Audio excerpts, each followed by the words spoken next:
Hello and welcome to this week's Le10 News Bulletin here on Le10 News, Citizen's Eye and Hinckley Info. I'm Mathew Hulbert. Coming up this week, advice for children suffering from bullying, a scheme to open up rights of way and celebrating Bike Week. But first, how do you want Hinckley and Bosworth's Borough Council to spend your money? This year, the authority is using a questionnaire so local people can tell officers and councillors what matters to them. People have until July the 2nd to complete the online survey. Results will be fed back to residents via the council's newspaper, the Borough Bulletin.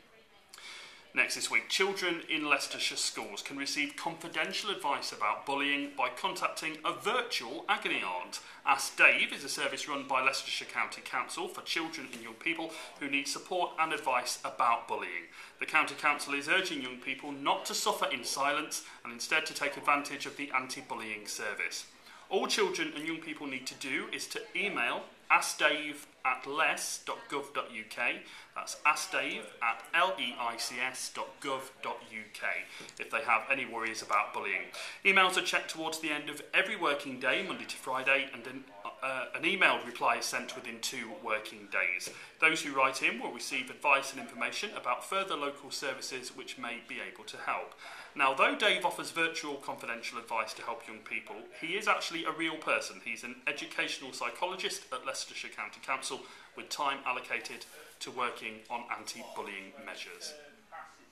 Now, a £65,000 scheme to open up around 100 kilometres of rights of way to more people by removing stiles, introducing kissing gates and installing signs has been completed. The Leicestershire County Council project, which has seen pathways and bridleways in the west of the county revamped to make them more inviting, has been finalised in time for walkers to explore them during the summer holidays. A number have also been made more accessible to people who use wheelchairs and mobility scooters for the first time. It's hoped the paths will not only be used for leisure, but also on a day-to-day basis to connect residents to their workplaces, schools or shops. The improvements have included a fully gated footpath from Markfield Lane near Desford onto a popular cycle walking route. Next, people will be urged to fly a flag for our heroes when Armed Forces Day is celebrated this weekend.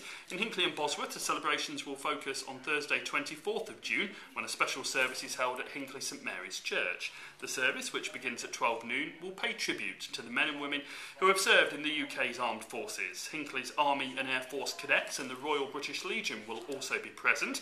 The service will feature interviews with veterans, providing a real-life account of war, and everyone is welcome to attend. After the service, at 1 p.m, Eric St Clair and the Sentimentalists will be playing a selection of wartime music and songs in the Argent's Mead Bandstand, and refreshments will be available at the Hinckley Ex-Services Club in Station Road. And finally, maintenance sessions, security postcoding and an inter-school cycling competition are just some of the events Leicestershire schools are holding to celebrate Bike Week. The County Council's Travel Choice and Access team is working with schools throughout Bike Week, which is the National Cycling Awareness Week, which runs until June 27th. It aims to show how cycling can easily be a part of everyday life. Leslie Pendleton, who's the County Council Cabinet Member for Environment and Transport, says there are lots of children and young people already cycling to school across Leicestershire, but we want to encourage more to give it a try. These Bike Week events, she says, give children a chance to check their bikes are safe, learn about security from local police community support officers and put their cycling skills to the test in a fun competition.